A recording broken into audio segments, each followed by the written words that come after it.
Okay, everyone, so what I'm doing here with this bike is I'm changing out the tire, which means I have to build a fork. That's the original tire and the original stanchions. So I took all that off. I'm going to build the entire fork from scratch. I pretty much know how to do it, so that probably won't be a problem. This is the tire I'm going with. I went ahead and did a little bit of videos. I'll piece them together so you guys can see, the process little by little. Not actually doing the work, but showing what I'm doing as, I'm getting it done. So, enjoy. Okay, so I took the advice of some people that didn't like the front end of this bike and seeing how I planned on changing it out and possibly putting this big tire on the front. I decided to go ahead and do that. This wheel is from a 1980 4 or 5 or something like that, Honda 3-wheeler of some kind. Found the original rotor. I thought I lost that, and nope, it was hanging up on the wall right where it's supposed to be. Found a brake rotor, or brake hub, or darn it, a brake caliper that will work just fine, and I made a mount for it. Getting the stanchions for it, that will cost me about, according to that guy, about $100, 90 something dollars. That don't include the triple tree right there, the upper and lower crown. Don't count that, or the split collars. That's how I plan on mounting the stanchions, is using split collars that come apart in half. So plan on using those to connect it on and all that. So basically it will kind of look like that. It'll have that kind of look to it. So yeah, there we go. Okay, I got the steer tube out. Actually, it's a solid chunk of steel, but I got it out all the same. Got that out. Managed to save the top crown. The bottom, well, not so much. But got that out. Got everything cleaned up. The bearings are clean. All that's all cleaned up. So I'm pretty happy about that.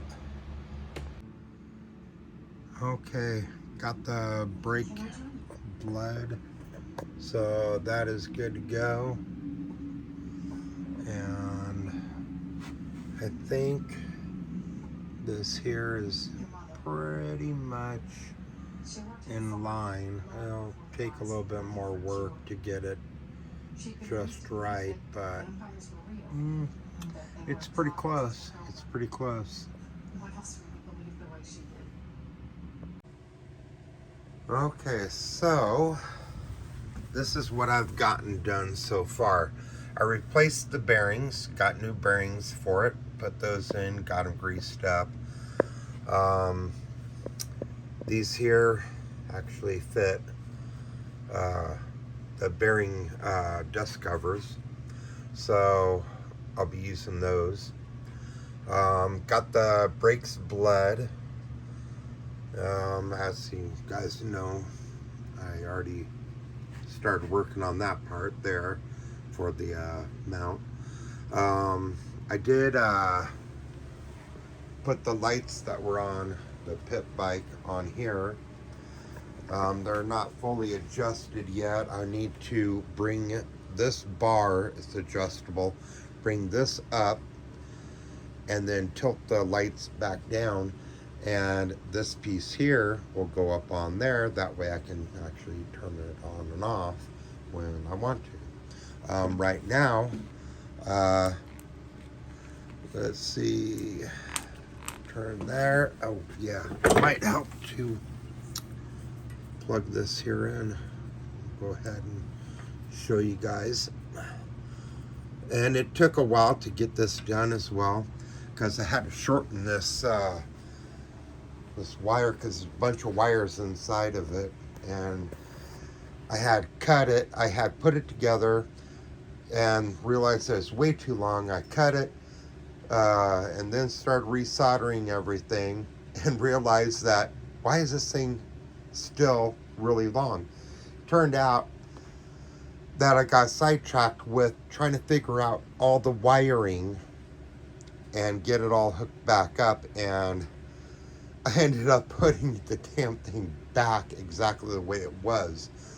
So I had to cut it again and shorten everything and put it all back together. It's just a real big mess in the house. So anyhow, yeah, that one works. That one works. So I'm happy with that. So good there. I did put on these mounts here. Had to find, I was missing 3 of the bolts. Found one of them, the original one. The other 2, don't know what happened to them, so I had to go with some, like this one here. You can see how it's different from that one. So anyhow, yeah, went ahead and put that on there, and so that's good. Got the bolts here. I'll have to get the nuts for these bolts for when I go to mount it and all that. So yeah, so far so good. Okay, now there's progress. I decided, instead of using just a solid piece of pipe going down and making, you know, the dropouts for the wheel and all that, why not use the old fork that has a little bit of suspension? Don't have much, has a little though. Use those and get different collars, which believe me is not cheap, especially when you're going for collars that are odd sizes, you know. So I got collars coming in for it. One set should be here tomorrow, the other set Monday, and I double ordered one of the sets, so that'll be here by the 5th or 6th or something like that. So anyhow, got this here mocked up. So there will be a collar here. It's called a double split collar. So it'll come apart, and then you can slide out your forks or your extensions. I haven't decided yet if I should, when I get them on there, if I should cut this piece here and here off and weld, because the collar on one side is going to be welded here, and there'll be another one underneath, same thing here and there and there. So I'm not sure if I should cut that off. You know, I probably just leave it just because, you know, just because I can. So one side will be welded, the other side not, so I can loosen it and drop them right out. The extensions come right out. Then this here keeps on falling, so I just left it, you know, on the ground. Don't worry, oops, ooh, wrong way. Good Lord, turned on the lights, blinded myself. So this will go up here. I haven't decided exactly where. I want it as close to the edge as possible, but I think that'd be good, like right there. See? I think that'd be pretty good. So I've been working on this. I know I haven't posted anything in a little bit, but I just wanted to get some progress done on this bike. before I started, you know, posting. I wanted to look like something. I mean, look at that. Oh, don't worry. And this here is going, oh yeah, I know, I'm bleeding here. There. This here will be painted. I already got the paint. It's going to be a color shift.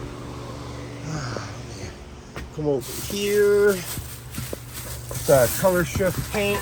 I don't know if you guys can see that, but see how that, ooh, pretty. Look at all the sparkles. Anyhow, moving on. So that will be painted. And yes, eventually I will paint the frame. I know the place is a complete mess. I suggest to anybody that's doing stuff like this, unless you have help, you know, like a second or third person, just stick with one project at a time. Because I'm also doing this one here. I'm changing out the whole entire carbureted system. I already got the intake manifold right here. This is my new intake manifold.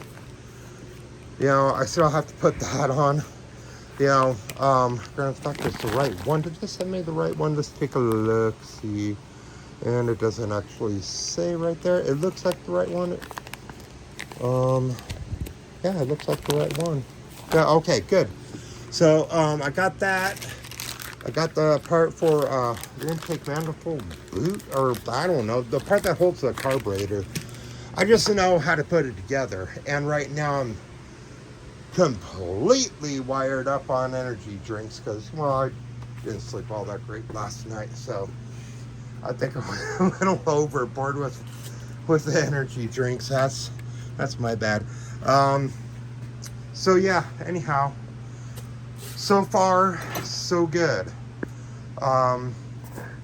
Brake line here, I have to reroute everything, but it'll go together correctly. I will have to do the brakes here. I have to redo them a little bit, drill the holes, get spacers.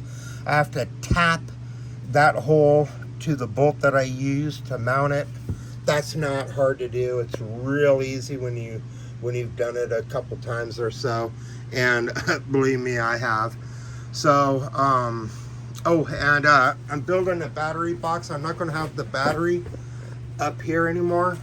I'm not going to use one of those because LiPo batteries, man, those things are really difficult to use. But I'm going to be using that one. I didn't know it actually still worked. I charged it up and I was like, whoa, cool, awesome, that'll work. So anyhow, getting that together, just waiting on the split collars, double split collars. I have a knockoff 28 millimeter carburetor coming for this. The one that was on it is a Nibby carburetor, and it's a true Nibby carburetor. And let me just tell you, when you get up into the sizes like a 28, you know, and higher, you know, they get, so from what I hear, this ain't me, this is what I heard and what I'm experiencing, they get picky, especially when you're at an altitude of over 4,000 feet in extremely dry climate. Yeah, they get really weird. Yeah, because we're like 4,200 or 5,000 something. I'd have to take a look. Albuquerque, New Mexico. Look it up. Yeah, but yeah, it's very dry here. We don't get a lot of, you know, humidity like a lot of other places. So one of the things that's in humidity is H2O or so, I can't remember. No, of course it's H2O, but there's oxygen mixed with the water, which adds to, you know, the bike working good. I don't know. I'd have to look it up again, but yeah, it's here we're really high. The weather is really dry, so they get finicky. So I went with something that might not be so finicky, and with my luck, it will be. So There we go, guys. That is just a beast of a bike, and that tray needs to come off. I need to take that off there because it's really, there we go. Okay. All right, yeah, so, yeah, I got a lot of crap everywhere. I need to clean up. Again, cleaned up last night, and it's back to the same way. I did get a new motorcycle stand. I still have to adjust it, but it's better than lifting this bike up onto this one and trying to get it just right. This one here is adjustable. You spin it and it'll, adjust, up and down and all that. So hopefully that'll work good for me. And there we go. So thanks for watching, guys. I appreciate it. I know I'm kind of long-winded and whatnot, but I'll keep you guys posted on this. This here is going to be a fun one to ride around. So yeah, thanks guys for watching. I appreciate it. Like, subscribe, leave a comment, and I'll be talking to you guys really soon.